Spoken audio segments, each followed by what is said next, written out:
Everyone welcome to my channel. যেহেতু আমাৰ নামঘৰত অবিৰত ভাগৱত পাঠ হৈছিল আৰু আমাৰ গাঁৱৰে এজন যুৱকে প্ৰথমবাৰৰ বাবে নামসিংহা মূৰ্তিভাগি বনাইছিল আৰু এই মূৰ্তিভাগিয়ে আমাৰ তোৰণত কেনেকৈনো স্থাপন কৰা হৈছিল আজিৰ ভিডিঅ'টোত তাক দেখুৱাম বলক। এতিয়া মূৰ্তিভাগি আমাৰ তোৰণলৈ লৈ যোৱা হ'ব।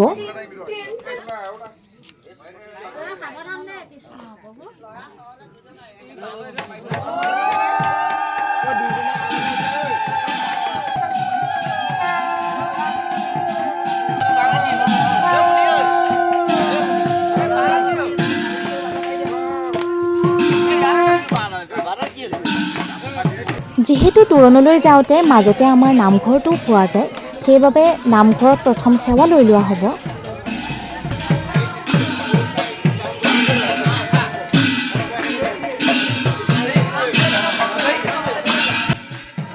আমি এতিয়া নামঘৰ আহি পালোহি, ইয়াতে সেৱা লোৱা হ'ব আৰু তাৰ পাছতেই তোৰণলৈ লৈ যোৱা হ'ব।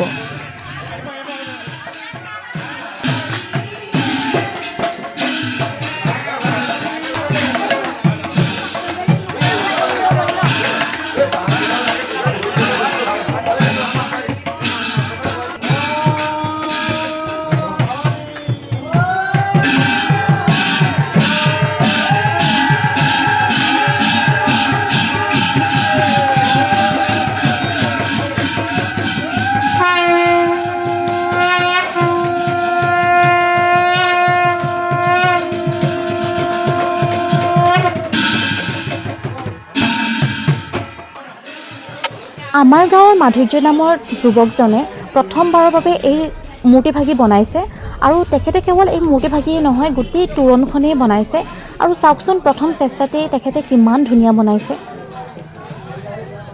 সঁচাকৈ আমি তেখেতক লৈ বহুত সুখী। গতিকে আপোনালোকেও তোৰণখন চাব আৰু কেনেকুৱা লাগিলে কমেণ্টত জনাব নাপাহৰিব।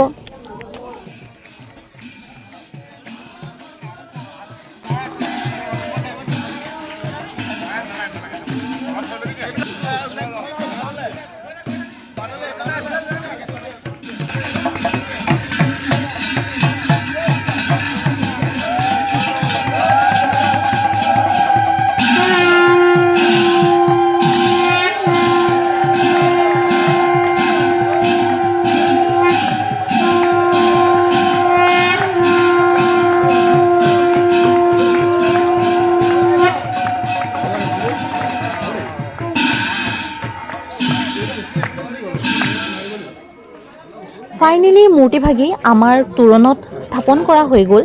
যদি ভিডিঅ'টো চাই ভাল লাগিলে তেন্তে চেনেলটো ছাবস্ক্ৰাইব কৰি দিব। আৰু আজিলৈ ভিডিঅ'টো ইমানেই। Bye bye.